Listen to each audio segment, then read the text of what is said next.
El tema de la séptima sesión es excreción, que es la última fase que conforma la farmacocinética. Vamos a estudiarlo. ¿Qué quiere decir excreción? Yo lo relaciono mucho con este personaje de Plaza Sésamo llamado Oscar el Gruñón. Yo creo que ya las razones son obvias. Siempre se encuentra en un bote de basura. Yo por esa manera lo relaciono. Ahora, ¿qué es? Es una fase, recordemos, es un proceso en el cual nos va a eliminar, a excretar, a desaparecer el fármaco de nuestro organismo, al igual que otras sustancias, otros metabolitos. Yo lo ilustro de esta manera. Y hay diferentes vías de eliminación.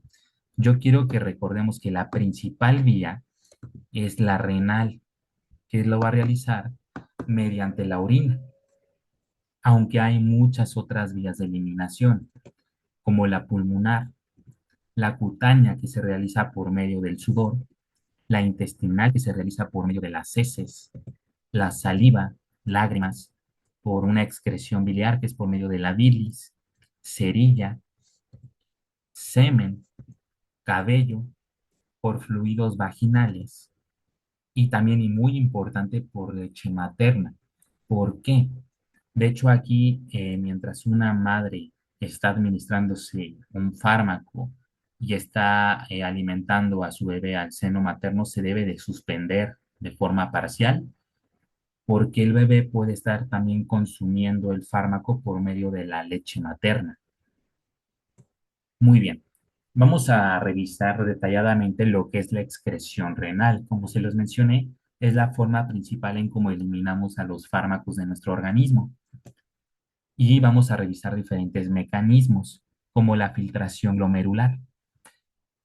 Debemos de recordar aquí un poco de fisiología. Recordemos que en un paciente sano va a filtrar 125 mililitros por minuto. Pero ¿cómo se lleva a cabo esto? La sangre llega a los riñones por la arteria renal. Eso recuerden, así empieza. Recordemos esto, el paso inicial.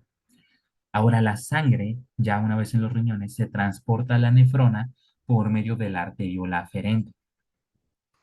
Recordemos que les mencioné que farmacología es una rama que se va a apoyar de muchas otras, en este caso fisiología, anatomía, y vamos a retomar este esquema anatómico de una nefrona. Yo voy a relacionar las partes anatómicas mediante colores, en este caso mediante el amarillo. La arteriola aferente representada por el número 2, que es esta que se encuentra aquí. Entonces va a transportar esta sangre a la nefrona mediante esta arteriola. Una vez ya en la nefrona, la sangre pasa por el glomérulo renal, que es la que podemos visualizar de color verde. Es esta estructura anatómica circular con diferentes orificios. Y lo que hace es la función de una coladera, ya sea una coladera de drenaje o una coladera de cocina. Es la misma función. Va a filtrar agua, glucosa, sodio, urea y lo que es de nuestra importancia, algunos fármacos. Lo que si no, no debe de filtrar proteínas ni eritrocitos.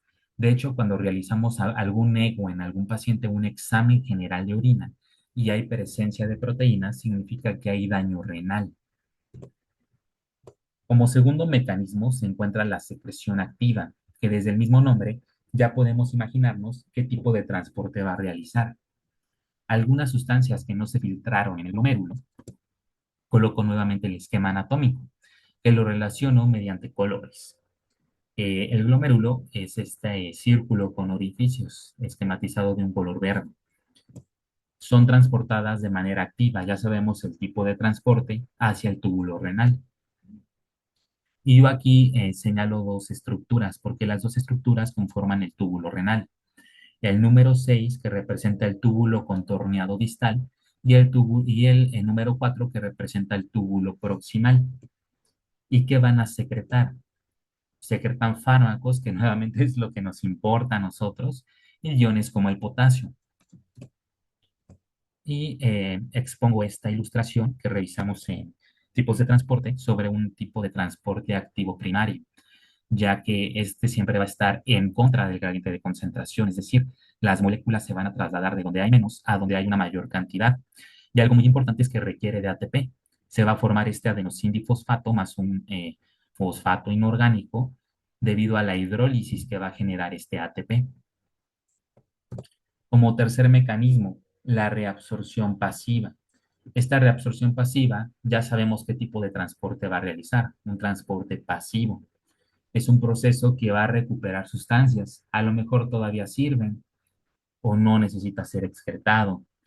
Entonces recupera estas sustancias y lo va a hacer mediante un transporte pasivo hacia la sangre desde el túbulo renal. Y recordemos que este túbulo renal se conforma de dos estructuras, la señalada en el número 6 que representa el túbulo contorneado distal, y la señalada en el número 4 que representa el túbulo proximal.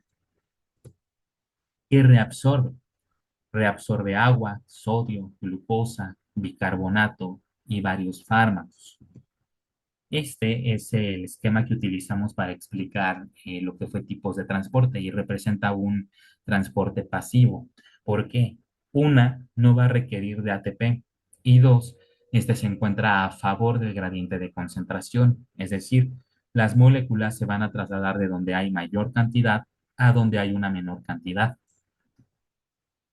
¿Cómo saber el destino del fármaco? Es decir, qué mecanismos va a llevar a cabo nuestro fármaco en la excreción renal que les acabo de mencionar.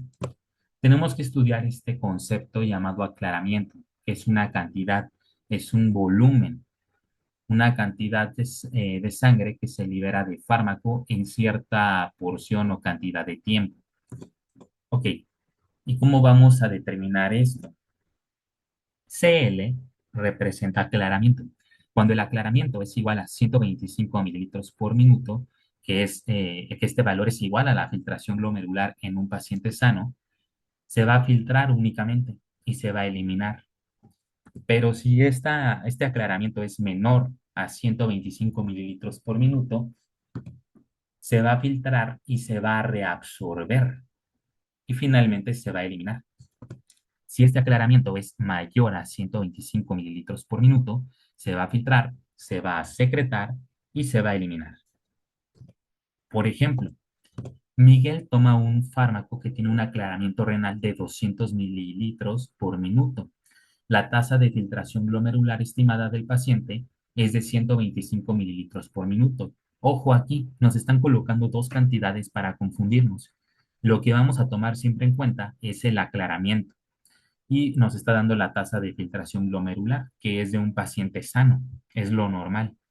Pero en este caso el aclaramiento renal es de 200 mililitros por minuto. ¿Esto qué quiere decir? Esto es mayor a 125 mililitros por minuto, por lo cual nuestro fármaco se va a filtrar, a secretar y a excretar. Esta sería la respuesta correcta. Y así vienen diferentes tipos de ejercicios en el examen departamental. Ahora revisaremos lo que es la cinética de eliminación.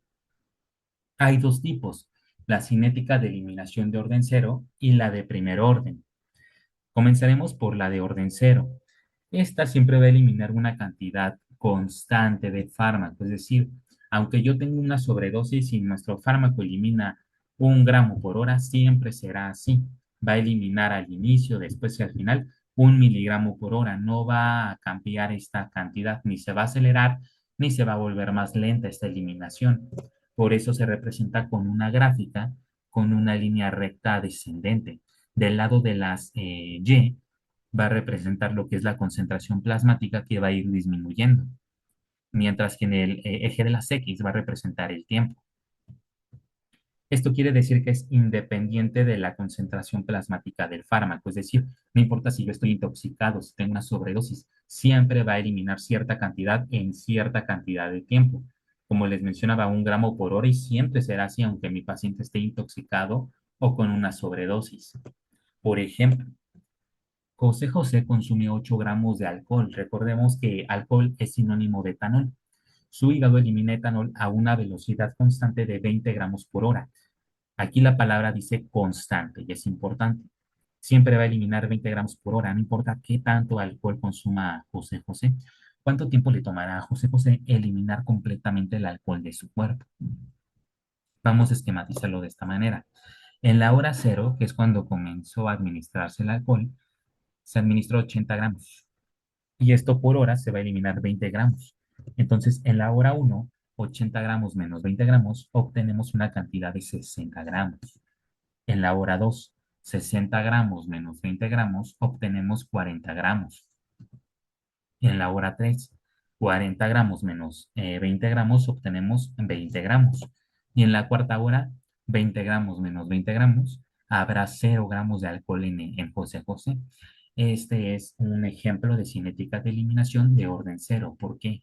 Porque siempre se eliminan 20 gramos, 20 gramos, 20 gramos y 20 gramos. Y en una gráfica, concentración plasmática de fármaco contra tiempo, se visualiza así una línea recta descendente porque es constante. Ahora vamos a revisar la cinética de eliminación de primer orden. Esta va a depender de la concentración plasmática. Es proporcional a la concentración plasmática. Por eso se representa mediante una curva exponencial. Depende de esta, es decir, si yo tengo 100 miligramos de fármaco en mi organismo y durante la primera hora elimina un 50%, será ahora en vez de tener 100 miligramos, tendré 50 miligramos y en la siguiente hora 25 miligramos y así sucesivamente. Vamos a revisar un ejemplo.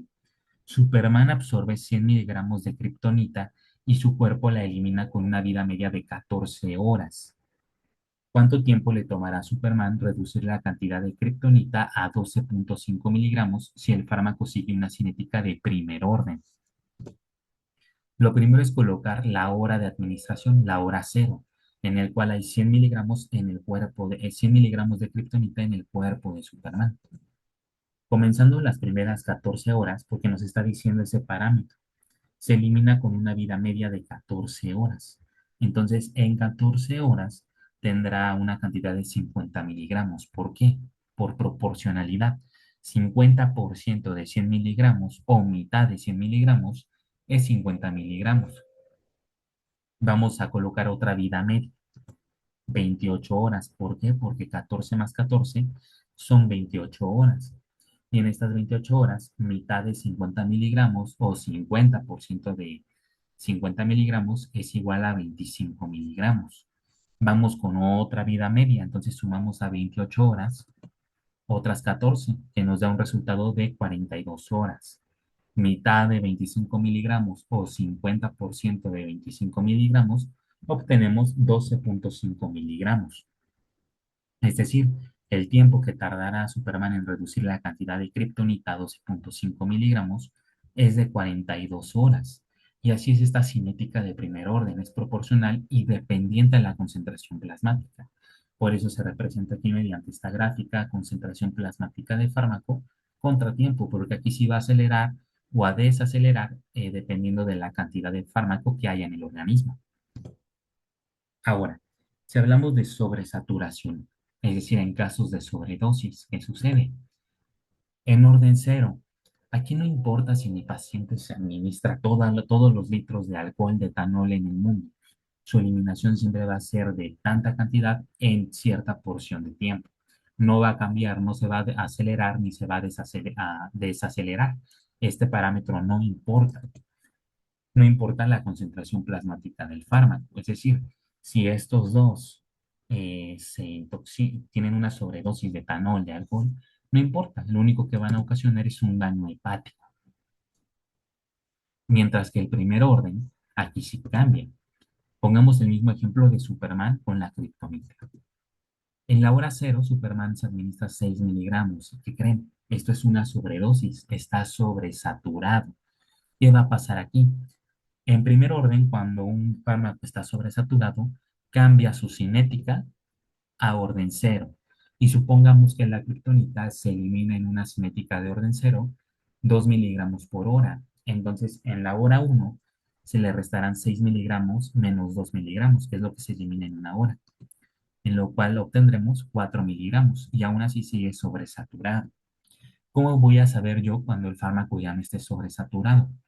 Cuando lleguemos al límite, que es 2 miligramos por hora. En la segunda hora, 4 miligramos menos 2 miligramos, que es la cantidad constante, obtenemos 2 miligramos, que es el límite. Aquí nuestro fármaco ya no se encuentra sobresaturado y vuelve a cambiar a su cinética correspondiente. cinética de primer orden, en el cual ya es proporcional, es decir, 50% de 2 miligramos, tendremos 1 miligramo en la hora 3. Ya cambia, ya es mitad, ya es 50% de tanto. Y en la hora 4, 50% de 1 miligramo o mitad de 1 miligramo, obtenemos 0,5 miligramos. Así funciona esta sobresaturación en las cinéticas. Ahora vamos a revisar una curva concentración-tiempo que evalúa parámetros farmacocinéticos. Aquí coloqué los subtítulos del mismo color en el que aparecen en la gráfica para que las puedan encontrar. Concentración mínima tóxica que se representa con CMT en esta parte. Es la concentración plasmática a la cual un fármaco comienza a desarrollar efectos tóxicos. Ya es una intoxicación, puede ser una sobredosis o cierta cantidad de concentración plasmática de fármaco que no debe de ser rebasada. La otra es la concentración mínima eficaz, es decir, es a la mínima cantidad de fármaco en sangre que debe de haber para producir un efecto terapéutico, que está representado aquí con CME de color verde pino. Intensidad de efecto es una relación, chicos, entre la concentración mínima tóxica y la concentración mínima eficaz, aunque algunas literaturas no lo consideran hasta la concentración mínima tóxica, sino hasta la concentración máxima.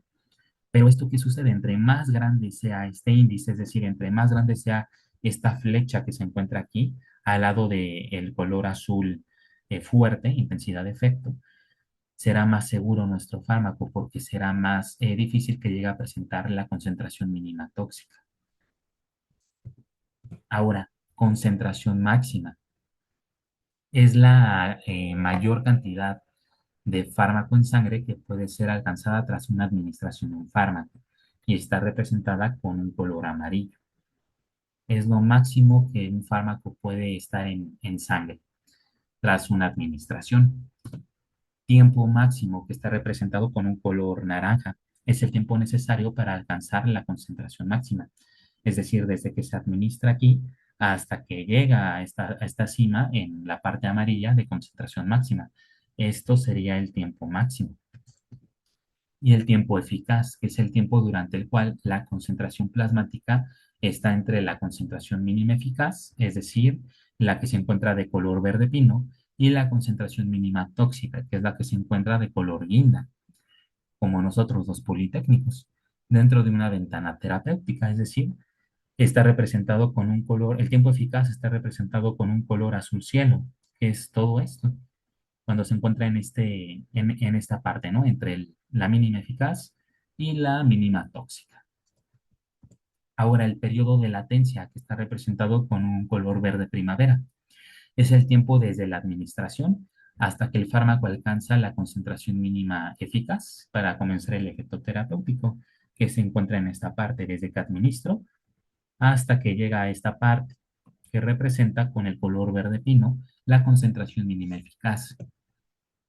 El área bajo la curva, que representa toda el área superficial de nuestro fármaco, la exposición total del fármaco en nuestro organismo. ¿Y esto para qué sirve?